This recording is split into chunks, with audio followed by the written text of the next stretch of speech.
Boa tarde, alunos do quarto ano Obediência, do quarto ano Esperança, tudo bem com vocês?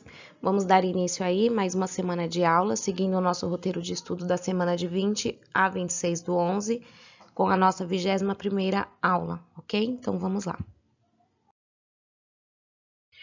Então, nós vamos seguindo aí a nossa rotina de segunda-feira, sendo 2 horas aulas de História, 2 horas aulas de Geografia e 1 hora aula de Educação Socioemocional, ok? Então, vamos lá. Então, seguindo a organização das nossas aulas, vocês terão em torno de 30 a 40 minutos para assistir o vídeo de História e Geografia e em torno aí de 1 hora e 10 para a execução de atividades de cada disciplina, ok? Então, o tema sobre a aula de História é Todos os caminhos levam às Minas e de Geografia, Vegetação do Brasil. Em Educação Socioemocional, vocês terão em torno de 20 a 30 minutos para o vídeo e em torno de 30 a 40 minutos para a execução da atividade com o tema Amizade. Segue as atividades em PDF para ser realizada em casa. Sempre que for atividade para entregar, faça o cabeçalho e identifique-as com o número da videoaula. Exemplo, esta semana, vídeo tarefa e vídeo correção corresponde à 21ª aula. Lembrando que as atividades podem ser impressas ou copiadas em folha de almaço, sulfite ou caderno sem rebarba. Ao assistir a aula, não se esqueça de registrar a sua presença e suas dúvidas sobre o conteúdo nos comentários para que eu possa estar te auxiliando. E agora vocês têm aí a oportunidade de estar fazendo as videochamadas, que são mais rápidas, e nós podemos aí ter um contato melhor, conversando aí, explicando melhor cada situação, ok? Eu estou à disposição de todos.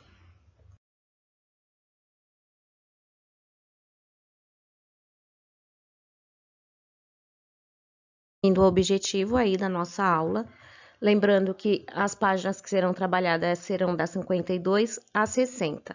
Então, o objetivo é identificar na atividade mineradora o motivo para a interiorização do Brasil e fundação de novas cidades e reconhecer a riqueza mineral do Brasil e discutir seu uso para o enriquecimento de Portugal, ok? Então, vamos lá. A Estrada Real é um dos maiores circuitos turísticos do Brasil. Com cerca de 1.600 quilômetros, a estrada começou a ser construída no século XVII, para ligar a região do litoral carioca às regiões produtoras de ouro, do interior de Minas Gerais. No início, a estrada ligava Ouro Preto, na época Vila Rico de Ouro Preto, em Minas Gerais, ao porto de Paraty, no Rio de Janeiro. O caminho era usado para transportar o ouro e demais carregamentos da cidade mineira até o porto. E ao longo do caminho foram sendo fundados vilas e diversos pontos de paradas para os tropeiros bandeirantes, mineradores e outros viajantes que faziam o percurso de mineradores. Que faziam outros percursos da Estrada Real. Na época, seu percurso levava 60 dias para ser feito devido às dificuldades de percurso na estrada de terra, que atravessava a Serra da Mantiqueira, e da distância. Este caminho estendia-se por localidades como Caeté e Sabará, também conhecido por isso o nome de Caminho de Sabarabuçu. Então, aqui nós começamos aí a história do período de exploração de Portugal, lembrando que a exploração começou aí pelo pau-brasil, depois do pau-brasil veio a cana-de-açúcar, e depois eles descobriram aí os minérios e as riquezas que tinha dentro do Brasil e começaram a explorar. A partir dessa exploração, eles tiveram que criar estradas, né? Uma vez que Minas Gerais é um estado que não tem praias, então tinha que ser todo feito através aí de estradas. Então, a partir dessa exploração, eles começaram a construir novas estradas para poder transportar esses minérios, ok? No século XVIII, a necessidade de um caminho mais seguro e rápido até o porto fez com que a coroa ordenasse a construção de uma outra rota que ficou conhecido como Caminho Novo. A estrada antiga ficou o nome de Caminho Velho. O Caminho Novo foi feito por Garcia Rodrigo Paes, filho do famoso bandeirantes Fernão Dias Paes, que hoje dá o nome da rodovia que liga São Paulo a Belo Horizonte e Vitória, que levou 7 anos para terminá-las, que foi de 1968 a 1705. Em 1725, Bernardo Soares de Proença terminou uma trilha paralela ao agora conhecida como Caminho do Ouro, porque era por ele que o metal era escoado para Portugal. Mais tarde, quando foi feita a descoberta de pedras preciosas na região do Cerro, o caminho foi estendido até lá e Ouro Preto, então capital de Minas Gerais, passou a ser o local de convergência da Estrada Real. O caminho até o distrito diamantino ficou conhecido como Caminho dos Diamantes. Fazem parte do circuito da Estrada Real as cidades Mariana, Catas Altas e Ouro Preto e Diamantina, Tiradentes, Santa Bárbara, Morro do Pilar, Conceição do Mato Dentro, Cerro, Cocais, Carrancas, Conselheiro Lafayette, São João del Rei e muitas outras cidades que guardaram ainda um pouco da história do Brasil. Ao todo, são 177 cidades no entorno da Estrada Real, sendo 162 em Minas Gerais e 8 no Rio de Janeiro e 7 em São Paulo. Então, aqui foram as cidades que foram construídas a partir aí da exploração do ouro.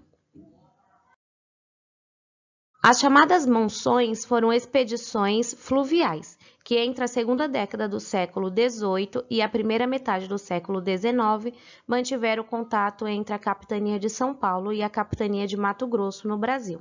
Monção é uma palavra de origem árabe, que significa estação do ano em que dá determinado fato, e é como se chamam os ventos característicos do Sudeste Asiático. A nomeação foi escolhida por determinar período entre o final de março e o início de junho, quando acreditavam que ia ser a melhor época para uma expedição pelo Araritaquaba, quando o nível das águas dos rios era maior. A descoberta de ouro nas regiões do rio Cuiabá foi o que impulsionou as navegações que aumentaram a comunicação com o Mato Grosso. Então, a exploração não ficou somente lá em Minas Gerais, em Ouro Preto, como nós já vimos anteriormente, ela foi se expandindo. Vamos conhecer um pouquinho aí sobre as monções. As monções foram uma continuação na história das bandeiras paulistas e tiveram um importante papel na colonização da região centro-oeste. Em 1718, o bandeirante Pascoal Moreira Cabral encontrou ouro cravado pelos barrancos do rio Cuiabá, o qual continuou subindo até Forquilha, onde manteve índios com enfeites de ouro aprisionados. Junto com seus companheiros, se mantiveram no lugar em que mais tarde seria construída a Capela de São Gonçalo. Com a falta de material para a mineração, usavam as próprias mãos para cavar a terra, e mesmo assim conseguiram tirar até 200 oitavas de ouro. Passaram dias escavando as margens do rio Cuiabá e do rio Caxipó, até que a bandeira dos irmãos Antunes chegou para socorrê-lo, mas acabou se unindo aos descobridores. Os trabalhos eram muito difíceis e os índios resistiam aos comandos dos sertanistas, o que agravava as condições do ambiente em que viviam.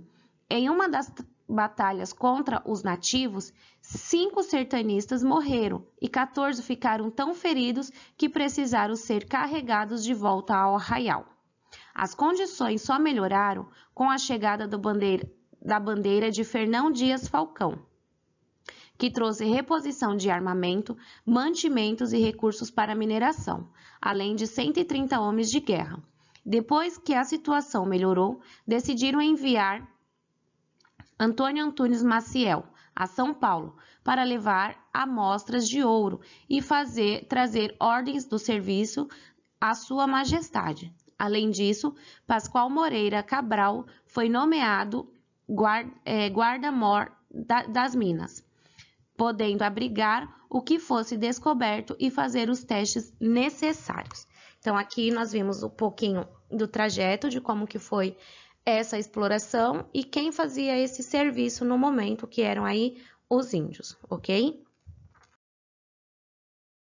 O alvoroço em São Paulo foi tão grande que Joseph Barbosa de Sá, principal fonte de informação desse início de mineração, escreveu: se abalarão muitas gentes deixando casas, fazendas, mulheres e filhos, botando-se para estes sertões como se fora para a terra da promissão, ou para isso encoberto em que Deus pôs nossos primeiros pães. Por isso, quando Fernão Dias Falcão retornou a São Paulo, logo organizou uma nova mansão ao Rio Cachipó, arcando com todas as despesas. Levou tudo o que precisasse para aumentar o arraial. Como carpinteiro e alfaiates, além de uma grande quantidade de armamento, para isso precisou pegar dinheiro emprestado com muitos amigos como Brás Mendes e José Pompeu. Ao regressar ao arraial, o bandeirante foi eleito cabo-maior dos mineiros, posto no qual manteve o povo unido e fez o estabelecimento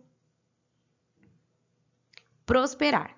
Tanto que em 1723, quando retornou a São Paulo, pagou de quintos à fazenda real 12 libras e 84 oitavas de ouro. Apesar dos perigos apresentados no trajeto até o sertão cuiabano, muitos aventureiros se encaminhavam ao local em busca de ouro. Em 1720, houve comboio em que todos faleceram no trajeto. No decorrer desse ano, ninguém pegou o trajeto do rio Tietê. Chegou vivo ao arraial de Cachipó. Dos que chegaram vivos, em 1721, todos contavam história em que haviam perdido amigos, bagagens e serviçais. Todos os esforços tinham como propósito chegar ao arraial que tanto prosperava. Então, aqui, nós vimos aí, a partir dessa história, um pouco da exploração do ouro, quem fazia essa exploração e como era. Então, dentre elas, nós temos aí que falar um pouquinho sobre a expedição aí de Monções, certo? E de Bandeiras.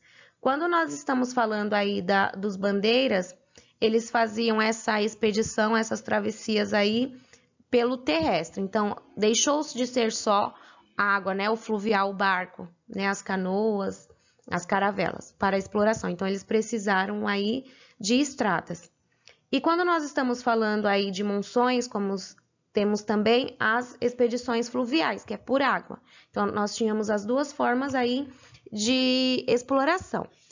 Ouro Preto, hoje, né, uma cidade aí de Minas Gerais, ela é uma cidade que se passou a ser histórica por todo o acontecimento. Tem ainda-se as minas de ouro, porém, né, não tem mais ouro, mas tem como eles escavavam, a forma que eles faziam para retirar esse ouro, tá? Acho que no ano de 2015, eu fiz uma visita à cidade de Ouro Preto e eu visitei uma dessas minas. Então, assim, você vê que é um local bem degradado, assim, porque ele é muito baixo. Então, se eram homens altos, eles sofriam muito para fazer essa exploração. Eles utilizavam bombas, né, acho que dinamites, para fazer o caminho, e nesse caminho aí eles acabavam chegando até os lençóis freáticos de tanto exploração que eles faziam naquele local, certo? Então, aqui nós finalizamos a nossa aula de história e até a próxima aula.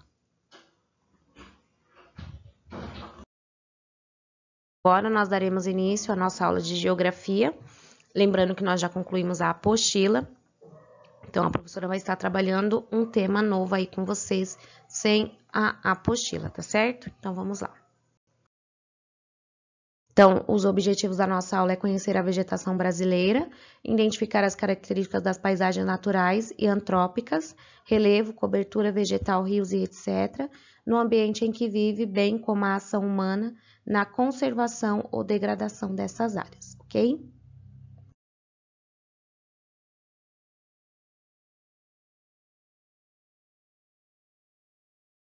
Agora nós vamos conhecer aí um pouquinho sobre as características da floresta amazônica. Também chamada floresta latifoliada equatorial, é a maior e mais extensa forma de vegetação no Brasil, ocupando também vários outros países da América do Sul. Sua área aproximada atualmente corresponde a mais de 6 milhões de quilômetros quadrados, sendo que 4 milhões deles encontram-se no Brasil. Ocupa quase a metade do território brasileiro, apesar de 20% da sua área já ter sido devastada. Caracteriza-se por ser uma floresta do tipo heterogênea, ou seja, com uma acentuada variedade de espécies vegetais. É do tipo perene, as árvores não perdem as suas folhas em um determinado período do ano. Higrófita, com fácil adaptação à umidade, e latifoliada. As folhas costumam ser grandes e largas. Então, aqui são algumas características da vegetação brasileira. Mata Atlântica. Também chamada de floresta latifoliada tropical, ocupa cerca de 13% do território nacional, sendo menor apenas que a floresta amazônica e o cerrado. É o tipo de cobertura vegetal mais devastado, apresentando atualmente apenas 14% de sua área original. Localizada-se ao longo de todo o litoral brasileiro, estende-se da região nordeste do país. Em alguns de seus trechos encontra-se os maiores índices de biodiversidade do planeta, ou seja, apresenta uma grande quantidade de espécies de animais e vegetais por metro quadrado. Porém, lembrando aqui, né, com essa observação, que 14% dela aí já foi devastada, né? Tá com algum problema aí por conta dos meios que os homens, né, buscam para fazer, produzir, recriar e criar. Então, essa devastação, ela é muito grave, né? Quando nós pensamos de 14% da sua área original, é muita coisa, né, que foi devastado. Então, agora vamos para o cerrado. É uma formação florestal do tipo savana, sendo considerado por muitos autores como a mais complexo tipo de savana do mundo. É o segundo maior domínio florestal brasileiro, ocupando mais de 24% da área do país. Assim como a Mata Atlântica, o Cerrado também foi bastante devastado, tendo quase 80% de sua biomassa destruída pela ação do homem. Em virtude do fato de a baixa umidade ser predominante durante a maior parte do ano, bem como por apresentar um solo pobre em nutrientes, o Cerrado apresenta árvores ásperas, não muito altas e de tronco retorcido, para evitar a perda de água. Existem também os chamados cerradões, que a formação florestal é mais densa. Por apresentar um solo muito ácido, seu território pouco favoreceu a agricultura, até os anos de 1970, quando se descobriu que, acrescentando calcário ao solo, essa acidez era corrigida. Tal descoberta contribuiu para um avanço da agricultura no país.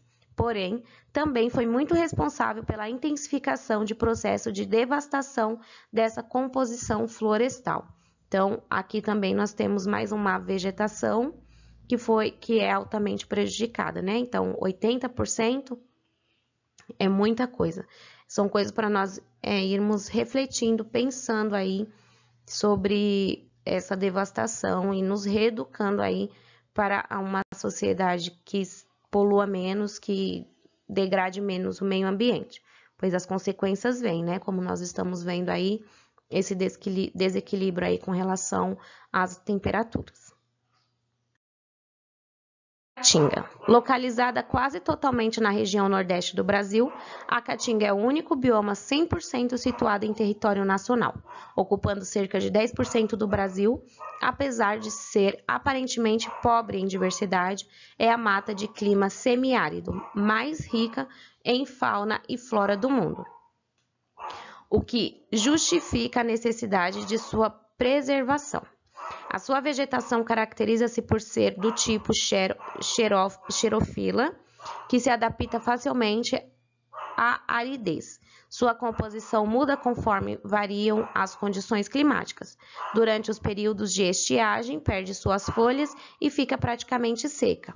No entanto, durante o período de chuva, rapidamente se transforma, tornando-se uma vegetação verde recoberta de folhas. Então, aqui nós estamos falando de caatinga, que se encontra geralmente aí na região nordeste do nosso país.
Agora nós teremos o Pampa, também chamado de campos sulinos. A campanha gaúcha é uma vegetação de campo formado por plantas herbáceas predominantes, rasteiras, ocupa cerca de 2% do território nacional da região sul do país e se estende ao Uruguai. Então, aqui nós vimos os relevos, as vegetações brasileiras, e que algumas se expandem para outros países, certo? O que nós podemos aí observar que essa vegetação, ela tem muito a ver com a localidade, então, com a região em que, de cada estado, ela vai apresentar um tipo de vegetação, porque essa vegetação, ela sofre interferência diretamente climática. Então, de acordo com o clima daquele local, as vegetações, elas se instalam ali. Então, nós temos aí as vegetações, quando nós pensamos em Caatinga, nós pensamos no Nordeste. Por quê? Porque é uma região mais seca, né? Chove menos. Então, são diferentes situações. As vegetações, ela aparecem de acordo com as situações climáticas do local, ok? E aí, nós finalizamos a nossa aula de geografia. Segue a atividade para ser feita em PDF e ser entregue aí na próxima data, dia 28/11, ok?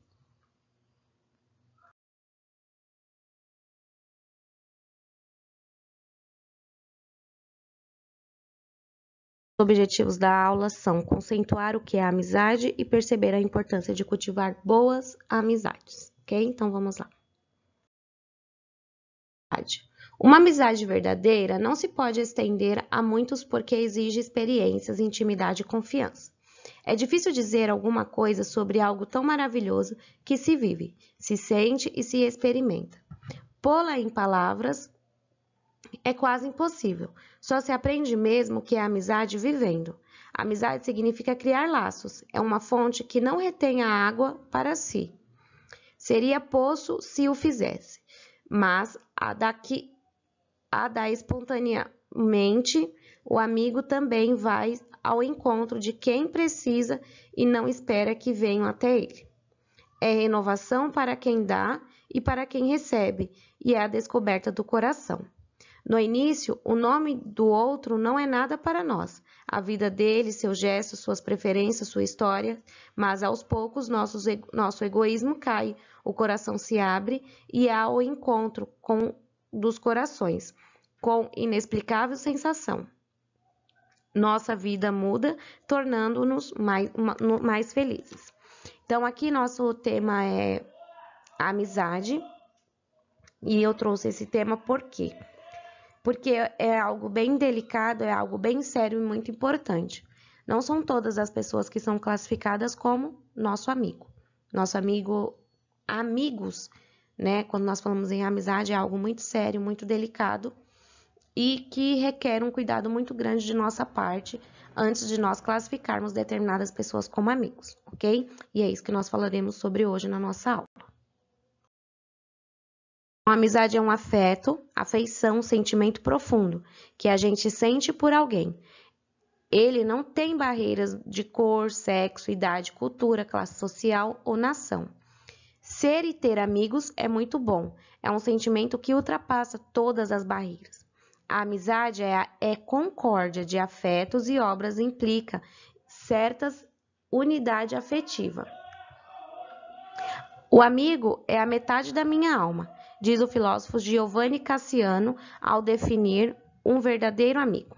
Alguns filósofos consideram a amizade um valor altíssimo, por isso foram capazes de dizer: sem a amizade, a vida não é vida. A amizade é a coisa mais necessária na vida. E por que uma amizade se faz necessária na vida? Porque é aquela pessoa que você pode conversar, contar com tudo, né, que você precisa, que ri, né, que fica feliz com as suas conquistas, que sofre a sua dor, né? Então a amizade, ela é algo essencial na nossa vida. Na Bíblia diz que nós temos amigos mais chegados que irmãos.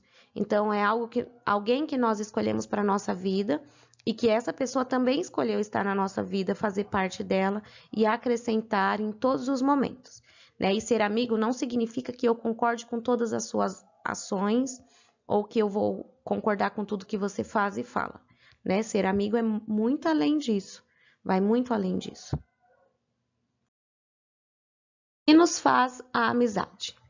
Dá novo sentido à vida. Quando tudo nos parece afandonho, a presença do amigo quebra a solidão. Cresce a alegria de viver. A amizade torna a vida dos homens infinitamente mais bela e fecunda. É ânimo novo para a luta. Quando nos pegam a fossa é o desânimo, nada melhor do que a compreensão de um amigo. Ela, a amizade, nos torna solidários. A amizade é a partilha da vida, preocupações, alegrias, tristezas, sucessos, fracassos. Por essa razão, torna-nos responsáveis. Tu te tornas eternamente responsável por aquilo que cativas. Exupéry, autor de O Pequeno Príncipe. O amigo sincero fala não tanto que o autor quer, mas o que ele precisa ouvir. Procura-se para que ele ande no caminho certo e se nota em perigo, adverte-o.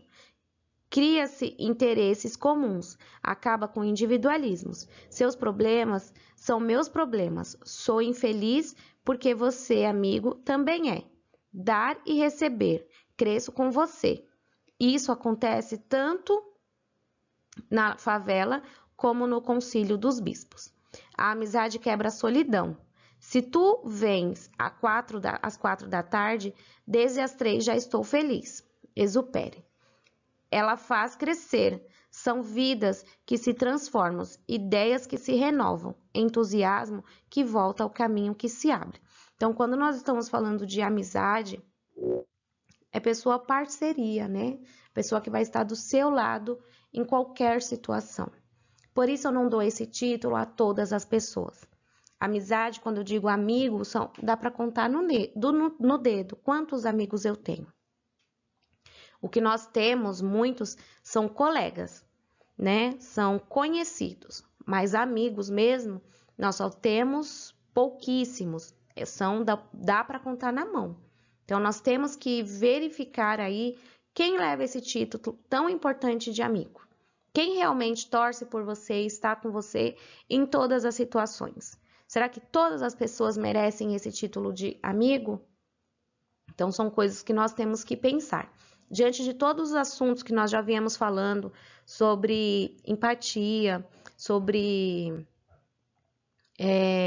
respeito, né, responsabilidade, solidariedade, todos esses valores que nós falamos, ele se agrega a uma amizade. Então, todas essas pessoas que você diz que ser seus amigos realmente têm essas posturas adequadas com você, então, algo que nós temos que pensar e refletir aí quando nós intitulamos alguém como nossos amigos, ok? Então, segue aí para vocês algumas características de amizade. A amizade é um amor de benevolência, reciprocamente conhecido e manifestado. É um encontro de afeto, é uma confiança mútua que supera a prova do tempo, isto é, as dificuldades. É nisso, então, que se vê quando a amizade é autêntica. Os amigos bons desejam ser uma só alma e desejar estar junto em todas as situações, tanto de vida como de morte. Podemos dizer que as principais características de amizade são a mútua benevolência, certa igualdade, comunhão de sentimentos, comunhão de vida, amor e de ideias. Uma amizade verdadeira não se pode estender a muitos porque exige experiência, intimidade e confiança, pois requer convivência e familiaridade. E isso não é possível com muitos. Aristóteles fala que quem tem família com muitos não é amigo de ninguém, de forma que a amizade profunda é possível somente entre poucas pessoas. As características essenciais da amizade e reciprocidade é amar e ser amado. Então, aqui a professora já falou anteriormente, né?